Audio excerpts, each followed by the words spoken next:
Gabriella Batel, welcome to the Rocky Mountain Writer Podcast. Hi, thank you for having me.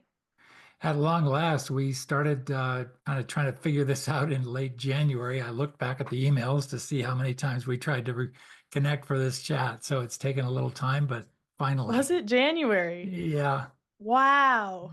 This yeah, is this is the result of much valiant effort. yeah. And back then it was sort of, well, it was winter, and I don't know about where you are right now, but still getting some winter here in Southwest Colorado. Yeah, where I am in Denver, it's not snowing. It's raining though, and it's a cold rain, and it's cloudy, Yeah, and it's kind of a lovely day to write, honestly. yeah, there you go. Well, great. Let's catch up. I mean, I really appreciate you reaching out and trying to schedule something and eager to get to know your writing career and how it's going. Why don't we start just a little bit of background? Just tell us, just a little bit about yourself and how long you've been writing. I know you've got two books out already and a third in the way, and we'll get into all of that, but how long have you been at it? Yeah, good question. So my very first story was, I believe, called Polite Gabriella and the Three Horses, and it was just if Goldilocks had no conflict at all. But it was such a fun time. I drew it and I enjoyed it so much. And then there was a span in my life where I hated with a fiery passion. I hated writing anything for school. If it was like, answer this in one sentence, I was like, why a sentence? I can answer this in a word. I did not want to write anything down at all, ever. But I hadn't fallen out of love with storytelling because I would watch movies or I would read books and I would come up with my own kind of fan fictions, these stories, these spin-offs, these alternate endings in my head, and I would just relish those all the time. I was doing it during the day. That's how I would fall asleep. And so my love of storytelling hadn't quite ended. Then there was a point where I had been okay with writing. I was like it was fine. It was a non-issue. And in school, I was struggling with some stuff personally, and I was having this assignment at school that just wasn't working out. And so I was going over it with it. I was going over it with my mom, and she kind of was helping me hash things out, and she brought the two issues together, the things I was struggling with personally, and then the school project. And she was like, "Well, you could make a story about this. Would it be helpful? Would it be cathartic for you to be able to make a story out of this? And maybe it'll be long." And if you want to, maybe we could get it published. Excuse me. And I don't know, there was something about the word published that I was like, wow, that's a possibility. This is a thing. And so I buckled down. I started writing it, and I was no good. I was 13 at the time, had no clue about craft or hadn't even done that much reading. Like I read, but not so much that I had just a good grasp via osmosis of how to write. But I went at it. I just sat down and I wrote and I tried something. And then as I was falling more and more in love with it, I did start to read books and I would watch YouTube videos, and I took some classes through Homeschool Connections because I was homeschooled. And slowly but surely, this novel not only started getting better, but it started massively changing. So that thing that I was dealing with at the beginning, not even close to what Don't is now. I mean, it's just a completely different story and a much, much better story. And so time passed, I kept hammering away at it. And then finally, another gift from my mother, she sent me to a writer's retreat, actually, Rocky Mountain Fiction Writers Retreat. And at the time, I was about ready to start querying because I was thinking about going traditionally published. Because the stories that I write, actually, you know what, I'll get to that piece in just a second. So I had traditional publishing in my mind. And I went to this retreat, and I actually there met Corinne O'Flynn, who has now since become a mentor of mine. And she was telling me about how she independently publishes her books and makes a living off of it. And at the time, I was still in that mindset that's still kind of lingering around inexplicably, that self-publishing is just kind of lesser publishing. It's the reject publishing, that kind of a thing. I had that in my mind, and I was like, no, I'm going to get into a trad publisher. I'm going to get picked. And then Corinne just told me about how actually viable, how professional self-publishing could be. And I was like, oh, I want in. And it worked so well because Sorry, it was a Yeah, hard yeah, yeah. swallow right there. That's all right. It's okay. Yeah. Because the stories that I write, I'm Catholic, and you don't see a whole lot of Catholic characters in a lot of the books that I like to read. I like to read and write dark fantasy and thrillers and stuff like that. And it's just like my culture, my people, my faith is not really in there. And so I was like, mine is probably in a very, very specific niche where it's not Christian fiction because it just doesn't follow the rules of that genre. But again, it doesn't really generally get published. I can count on one hand the number of instances I can think of where there is like an actively Christian Catholic character who is not, purely hateful. And so I was like, okay, I need to create my own niche. And so that is how I came to independently publish my very first novel, Don't. So it started when it started apparently with Polite Gabriella and the Three Horses, but really started at age 13. And then finally in 2022, I published Don't for the first time. Wow. So, yeah, so many questions in there. First of all, had you been involved in Rocky Mountain Fiction Writers before you went to that first retreat at And no, all? actually, that was my introduction to Rocky Mountain Fiction Wow. Writers. That started it Well, all. I think that's the first time I've heard of the retreat being a gateway to finding and discovering the RMFW crowd. So that's awesome. Terrific. And yeah, I can't think of a better mentor than Corinne O'Flynn for Hmm. yeah, guiding you along. That's fantastic. So, t tell us, I mean, when Corinne got sort of into a position of giving you advice, what would you say? And I would guess I would put this in the context of tips for others who are beginning their journey and trying to decide to go into independent publishing. What are some of the things that she really opened your eyes to in terms of both the prose on the page and how the story was flowing, and also walk us through some of the steps she had in terms of getting you set up to actually produce the book itself, editing and designing it and getting the cover together and actual distribution, all of that. Yeah, that's a great question. So I think the thing that Corinne does most amazingly is she has this really motherly, encouraging approach to helping you with your endeavors. And so she'll tell you, you can absolutely do this. It's viable. You got this. I've been there. I can help you out. And also that she does, because to us, to me at least, it's so easy to make something a very stressful thing. Like, oh, I have to do this and I got to do that. And I'm feeling overwhelmed and there's these things I don't know and I got to learn, but I got to jump in and do it. And Corinne was like, it's okay. It's okay. Breathe, take it easy, enjoy the process. Stress just sucks the life out of it. And it has stuck with me, this line that she said. I'm not going to say it word for word because I can't remember it word for word, but it is, you are not too late. Whatever is happening, whatever you're doing, even if you have to delay something, you are not too late. When it happens, it is going to happen at the exact right time that it needs to happen. And that is one of the strongest things that has stuck with me, as well as her other piece of advice, which is you don't have to do anything that you don't want to do. It's not like I have to do this and this and this and this and this, and it's this excruciating list in order for me to be successful. And she's like, no, you do the things that move your heart, that work for you, and that is how you're going to do well. So, those are the two kind of broad, overarching, stuck with me mantras that I keep as I keep publishing my own books. And then she's just so generous and extremely helpful with helping get my website set up. I mean, oh my goodness, that was just magical. I would have been lost without her. So, getting my website set up, and if I ever had a question, she was right there, like how did you pick your cover designer? And she gave me advice on how to not just copy her cover designer, but to find my own cover designer. And she sent me this lovely list of here's some things that you need to get set up. You need a trade name, you're going to need an ISBN, you're going to need it was things that I never would have thought of. A trade name. I had no idea that I would have needed a trade name, but she let me know. Same thing with the ISBN. I'm sure I would have had to figure that out eventually, but it was right there Right. nicely for me.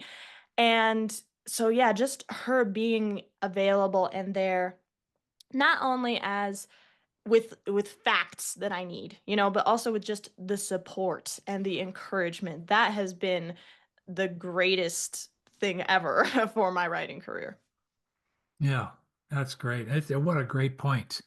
You know, and I think personally, I think the idea of you're not too late applies whether you're going traditional and or if you're going indie. You get to, you know, if you go traditional and make those queries, and you may think it's taking forever to get a nibble or something, but and you might get this panic feeling, but you can ride that as long as you want to and just keep pushing. And on the indie side, absolutely. There's no rush. It shouldn't be any anxiety. This is all good, you know, things that we're doing to help our publishing career. And you take your time and do it right and pick and choose, particularly when it comes to marketing. You can market 24 hours a day and probably help your cause, but obviously we have to eat and sleep and other things like that. So, you know, that's great. Wow. So take us into the world of that first book. Tell us what it's about. What's the setting and what's the story about? Yeah, so it's kind of funny because of all things, the first book that I wrote is not a genre that I generally write. Because my kind of favorite niche for reading and writing is more like dark fantasy. That's kind of sometimes a little bit of sci-fi, just sci fantasy. Usually that's what I go for. This is just a plain old modern day, pretty much set in my neighborhood thriller. And what it's about is there's this young woman named Peyton. It's a YA thriller, so she's a teenager and she's got severe lupus to the point where it's getting to the point of terminal if this last treatment doesn't work. And not only is she struggling with that, but she's also struggling because this is not this is sad. These poor characters, the things I put them through. But recently, her stepfather, who was like a father to her whole life, who was a police officer, he was killed. He was killed in a gun incident. And so she's struggling with that, and her stepbrother is acting weird ever since. And so it's just all a big hot mess. And then one night, when she's up because the pain from the lupus, it's keeping her up, she winds up seeing her stepbrother acting more bizarrely than usual, and then she winds up seeing him in connection with the person who shot her stepfather. And he now it's even more of a hot mess. And the worst part is that Tony, the guy who shot her stepfather, he knows her, he knows that he's seen her, and so from there on out, it's just a matter of Tony trying to keep her quiet and her not going to be quiet because she's going to protect her family to the last. Wow. Wow. Okay. Wow. Where is it set? It is set in Denver. It is, Okay. I don't think I ever mentioned that exactly, but in my brain, it's set in Denver. Okay. And that came out when? That came out in 2022. Yes. Okay. Yeah. October. I think it was October 1st, 2020. No, October 31st, 2022. Ah, gotcha. And so Bridge, take us from there to the next one. Okay, so Are they honestly, this book wasn't supposed to exist for the longest time. In fact, as I was writing Don't, you always have that minute where you kind of get sick of your own story. And there was a while where absolutely. I was just like, okay, I'm gonna just hurry up and finish this book just to finish it, and then I'm gonna move on to other projects that are like sci fantasy or they're dark fantasy or something like that. And so it was just going to be a plain old standalone. And it is a standalone. Like it wraps up by itself. You don't have to read the second book to make sense of the entire story. But as I was twiddling with it, I was finding that I was falling deeply in love with a couple of side characters. One is named Luis, who was just supposed to be some like one-off gangsta character and then he just developed into this like rich, deep, lovely young man who has this very complicated relationship with his family and his father and Peyton. The Peyton and Luis are the tightest best friends ever at one point in the story, and then things get complicated. I was deeply falling in love with him, and faint spoiler, I wanted to give him some redemption after what goes down in the first book. And also, there's a character named Mercedes who is Peyton's best friend, more like a sister. They practically grew up in the same house. Hmm. And I wanted to see how she and Luis were doing after all the things that happened in the first book. I mean, they had some mess to clean up. And so I was like, what if? And then of course I like to torture my characters. So what if these two people who hate each other, because Peyton loved Luis, Mercedes and Luis hated each other. They couldn't stand each other. So I was like, what if I put them in the same book together? And I just started exploring that. And again, it started out as just a kind of a pipe dream fanfic idea, but then I started playing with it and it started developing and more pieces started falling into place. And I was like, wait a minute, this is a book. This is a whole other story that deserves its own arc. And so I started writing it. And again, this was after I thought, you know what, I'm just gonna finish done and move on to what I like even more. And then I was like, nope, you're gonna stay in this world and you are going to flesh this out. You're gonna see what this next step is. And then it's kind of funny. I swore, okay, then that's it. It is very much wrapped up after done. But me and myself and my churning brain and actually my best friend, we were just kind of throwing ideas to each other, just again, like for fun. And we were like, okay, what if somebody had made some different decisions? What if a couple people in the first book had made some different decisions? The long and short is now that's going to be a third book, kind of point 0.5 or 0, an alternate, what would have happened if some things went differently. Now, I am taking a break from that. That's not the next book that's coming out because, frankly, like I am getting tired of my own character's trauma. I need a break from reading that. Yeah. But it is deeply in development, and I am excited for when I get to release that. Wow. And don't done. And then do you have a working title for the third book? I have a working title, Deny, but that's because I don't even know how it would fit. It's the only kind of punchy word that starts with a D that wasn't already taken. I had thought of Dawn for a Mhm. second, but that sounded too much like Breaking Dawn by Stephanie Myers or like Dawn by Octavia E. Butler. So right now, Deny isn't taken, but I'm not sure how it weaves into the story. I might keep it. Yeah. Oh, just quickly though, and to that point, walk us through the titles of Don't and Done. What is the connection with the story? And did you know, sort of starting out, that you might get into this four-letter D thing?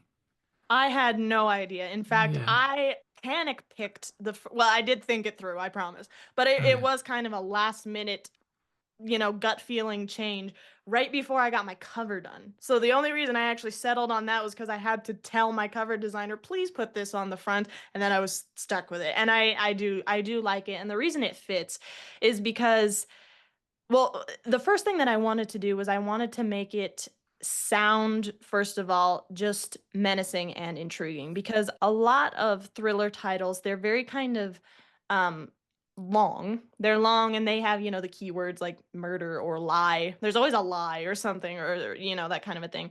And I really wanted to go with the market, but I also wanted to stand out. I didn't want it to get lost among all the other, you know, if we were liars, if we lied, if the first lie Right. wins, that kind of a thing.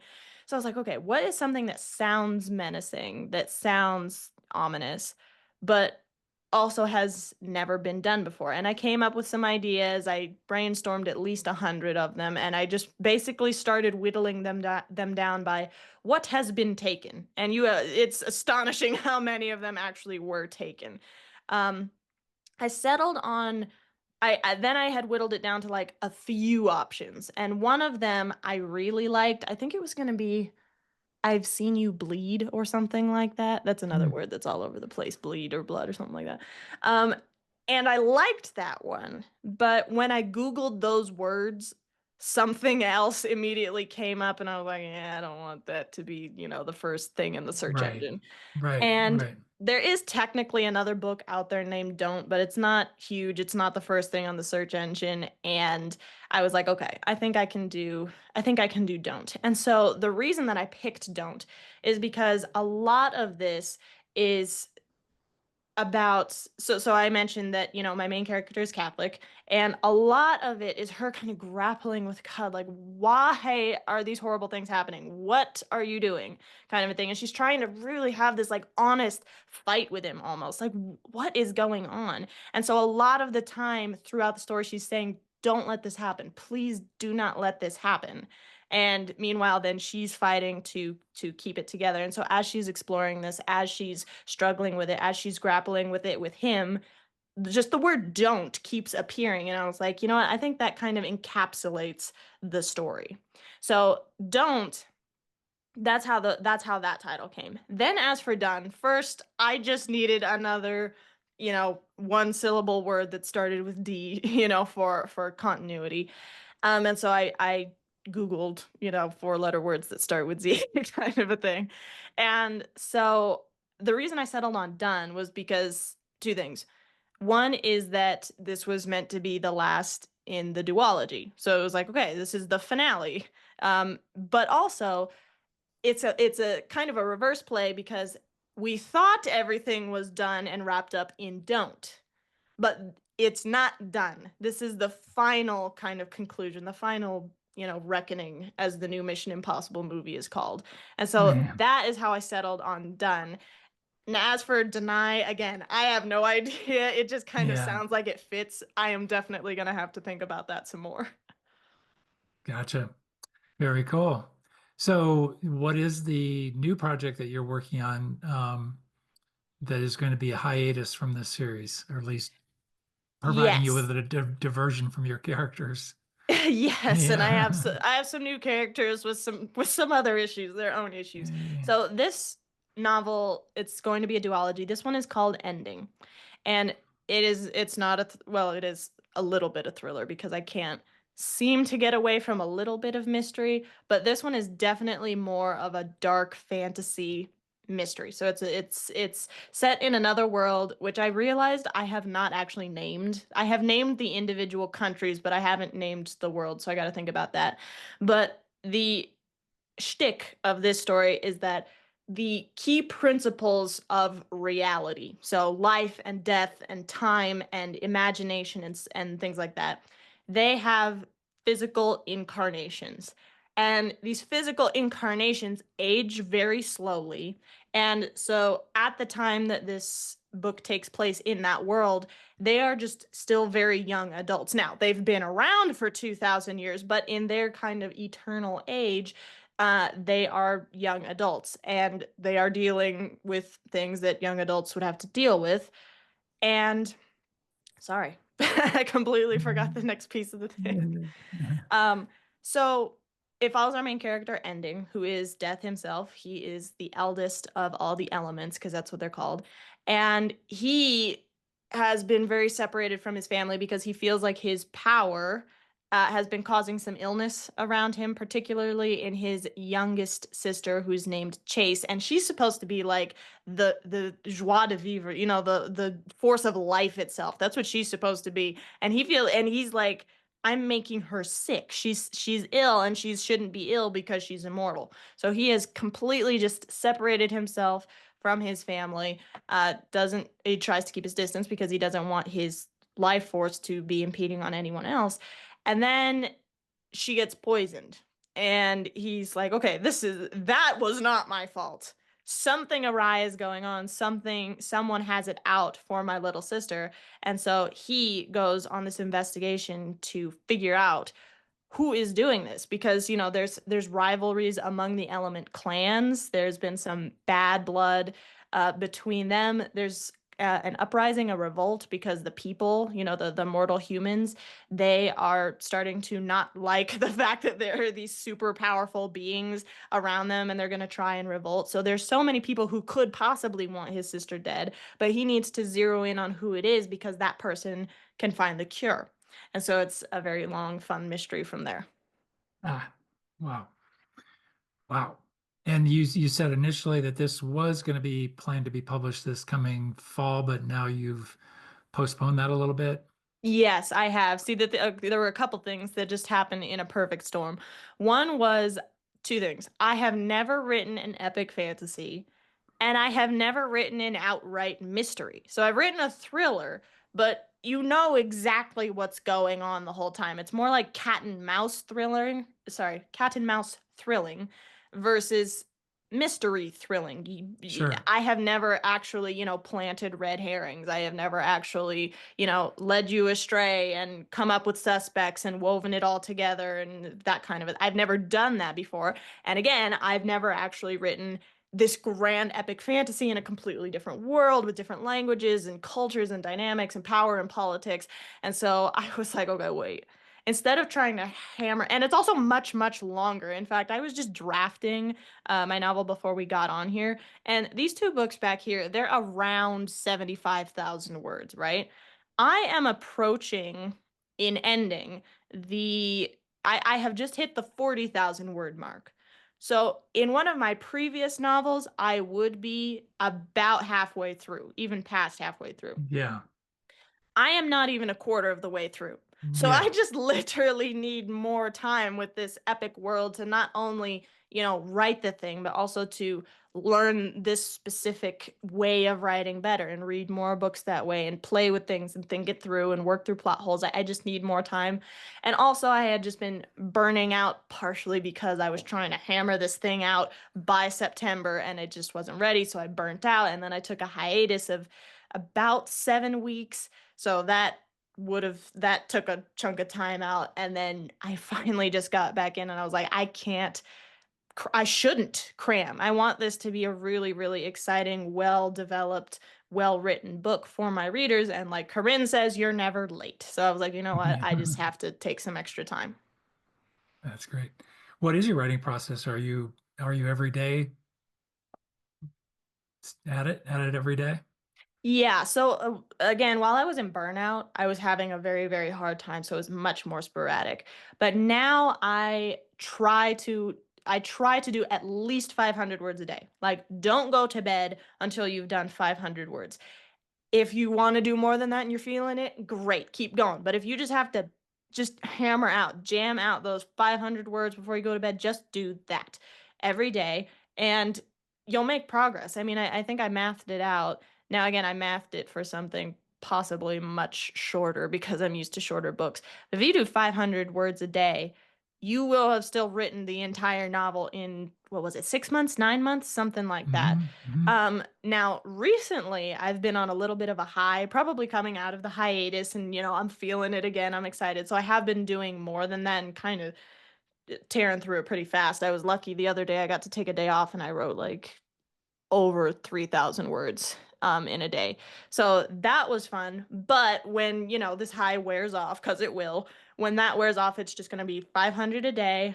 I do have an outline, and it's a very particular, clear cut outline. I cannot pants for the life of me. I have tried, and then I start, and I hate it. And I wind up going back and writing an outline. So I follow my outline, but I also leave myself a little bit of wiggle room. Like if I see a connection that I hadn't seen while I was outlining, I let myself go, but I do follow the outline and then just chip away at each scene, 500 words, 500 words. When I clear a scene, I cross it off and it makes me feel good. So yeah. That's great. That's great.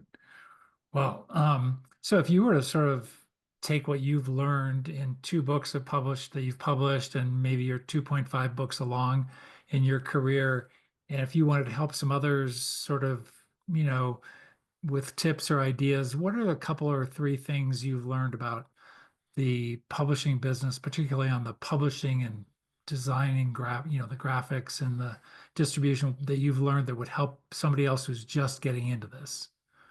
Yeah, good question. Okay. So one thing that I would say is that oof, there's just so many things and I got Yeah. to pick one because I've learned Yeah. so much over the amount of time. I mean, the person that I was back in 2021 or whatever when I was doing this and the things that I know now, it's like vast. So if I was just to pick a few things, okay, the first thing I would say is don't skimp on the beauty of the outlay and the cover of the book. And sometimes you need someone else's help. Sometimes someone else has that gift and that's okay. But, I think of the covers of my books and my cover designer and how just absolutely inspired and practiced she is, and she can make these beautiful covers that I could not even have daydreamed. She always surprises me. It always fits my book so perfectly and it stands out, so it fits the pattern of other covers in the genre, but it couldn't just disappear among them. It's very recognizable, and that's just something that I myself cannot do. And so, Do you care to give her a shout out? yes, her name is Stephanie Saw with Seventh Star Art. She, believe it or not, designed the cover to the New York Times bestseller Powerless by Lauren Roberts. Wow. I was absolutely stunned. She designed the cover, and by stunned, I mean just overjoyed because Yeah. yeah, that's the kind of cover she designs, these New York Times bestsellers. It was kind of funny because she had designed the cover for Lauren Roberts back when she was an independent publisher. And then Simon and Schuster picked it up and then it blew up, and one day there I am seeing my cover designer's cover all over the internet, and I was just so excited. So I love working with her, and Stephanie is so fun and she's so nice and again so inspired. So I love working with her, and again she does things that I cannot do. Right. I cannot do it. Now, I happen to be able to design the interior of books. I happen to be pretty good at that. I know how to work Adobe InDesign. I design the inside of both of my books. I also did like a prayer meditation journal, very customized for a client recently. The most recent published one that I did was I work for this company called LegendFiction, and we produce an anthology every 3 months, every quarter. And the latest one was called the Coco Cafe Chronicles, and I got to design that one, and that was custom with, the custom scene breaks and design and all of that. And it really brings to life the story even more, because if you have, a very plain run of the mill, doesn't stand out, maybe even sometimes could look unprofessional interior, even though that doesn't affect the words of the story, it still affects the experience. And so being able to bring that to the story is so important. And I happen to be able to do that. Maybe someone else needs someone else to be able to do that, and that's okay. It needs to be a team effort, because self-publishing can be so it can be overwhelming because you have to do everything. You can't just hand over your manuscript to someone and they'll take care of your editor, your cover, your interior, blah, blah, blah. You can't do that. It's all you. But it doesn't have to be and shouldn't be all you. Because, I am an editor. That's what I do. I'm actually revamping my site, Bonepiercer Media, but there's a page for Bonepiercer on my personal author website in the meantime while that website is going. At Bonepiercer, I do editing, I do the interior of books, I do video editing, I do audio books, stuff like that. Um, and I get an editor for my book. So my job Yeah. is to be an editor, but I can't do that for my own book by myself. So I work with an editor, and they are fantastic. I work with Danny over at Scott Editorial, and they are just the team I work with is absolutely awe-inspiring and star-striking, and I love them so much. And so I would say that maybe those are the two most important things that Yeah. kind of interweave. One is this should not be a solo trip. I mean, you need alpha readers who are going to be able to give you feedback, but also encourage you the first time. I'm thinking of my alpha readers who are actually giving me feedback chapter by chapter. So, I have that push to be able to, I got to get this next chapter done because they're expecting it. So I get the next chapter, they give me feedback, it helps me process it. It actually speeds along the future, develop self-editing process. I get their feedback. I'm also encouraged. Then I go through another round of beta readers and they give me more feedback. Then I send it, sometimes it's 3 or 4 rounds of beta readers, critique partners, again, my cover designer, all these people giving me advice and help and feedback and support. And you need that as an author. This needs to be a village team effort. And some people have gifts that you don't, and it's great to be able to interact with them for your cover, for editing your work. Even if you do Yeah. have the same gift, they can give their gift to you. So yes, not to fall shy, not to be timid about the quality and tender loving care and beauty that this book should have. I mean, you've worked so hard on it. You need to give it all that love because your readers are going to appreciate that. And then to know it's not a solo flight. It should not be. It is not. None of the best ones are. You need to have your team, your community. I co-sign all of the above. That's really, especially when it comes to editing. You can maybe you can tell yourself you can self-edit. You cannot Yeah. self-edit. There's no Mm-mm, way. Not going to happen. not at all. So really, really great stuff, Gabriella. Really great. Well, Thank you. yeah, and good luck with the ending or just ending. Yeah, not the ending. Ending. Yes. Yeah. Well, as we wrap up, we always like to just pay it forward a little bit and give you a chance to celebrate or draw attention to another book or a writer you think more people should be paying attention to. Yeah, someone who's part of Rocky Mountain Fiction Writers or Can be anybody. okay, good because I'm not super familiar with all the books at Rocky Mountain Fiction Writers. I Yeah, feel yeah, bad. I no, need no. to get more. Okay, so I Yes, am you gonna do. They're all pick. great writers. The community here is amazing. I am always Yeah. just starstruck. So okay, I am gonna name three. One is the author of my favorite book of all time. Her name is Corey Anderson, and she wrote the novel What Beauty There Is. And it is honestly the book that pushed me forward to be a thriller writer. It taught me how to write a thriller. It taught me how to write an emotional thriller because here's the thing, a lot of thrillers are what I personally call them slasher thrillers, which there's not that much gore necessarily, but it's just kind of like a you're there for the chase. You're there for the snapping branches and the suspense and there's a little bit of emotional content, but mostly you're just there for the running, the chasing, the murder, the suspicions, things like that. But Corey Anderson was the first person who taught me how to be able to write a deeply emotional, impactful thriller. It's almost more like a drama, but it is a thriller. That is how deeply I felt these characters. I even have a scene in my book that was inspired and kind of I don't want to say okayed, but in my mind I was wondering, does this work? And then there was a comparable scene in her book and I was like, okay, well she did it, then I can do it. So that's the first one. I'm going to say um, What Beauty There Is by Corey Anderson. Another one that is also a very emotional thriller who actually has a Christian character who is an awesome, strong, staunch, not annoying, not hateful. She's like a great friend and she's so well developed and she's tough and she handles business. I love her. One of the rare instances I see that is in Darkroom Etiquette by Robin Rowe. That's another fantastic book. And then the last one that I'm going to say is to show some love to Autumn Krause, who wrote the one that I've read so far is Before the Devil Knows You're Here, which is again just a star-striking work of it's actually dark folktale fantasy, which is a genre that I wasn't really familiar with until I read that. And it's very impactful. It's very creative. It's got the greatest atmosphere ever. I am about to read her first book called oh, I have it right here. A Dress for the Wicked. Her first book is called A Dress for the Wicked. I'm about to read that, and I know that's going to have a great atmosphere because it's like a dark thriller. I think there's some fantasy in it with like a fashion week kind of a thing.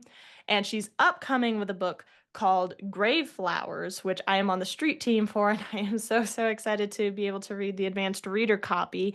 I'm starting that soon, which is about a princess who her older sister was meant to go complete an arranged marriage with a neighboring kingdom, but her sister dies, so she has to take her place, only to find out that the arranged marriage was a facade to go assassinate the opposing kingdom's prince. And so that's going to be very exciting. So those are the three authors that I'm going to say, yeah, check out their stuff. It's really amazing. Excellent. Great. Thank you so much for the recommendations. That's fantastic. Yeah. Thank you for asking. I love being able Mm. to talk about all the books I love. Yeah. Yeah. Great. Well, will we see you at Colorado Gold this year? Not this year, I don't think, Okay. but I Yeah. have my sights set on next year. I All have I right. have a plan to be there next time. All right.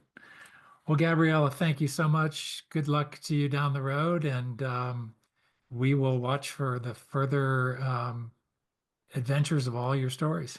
Thank you so much. I appreciate it. And thank you for having me. This was a blast.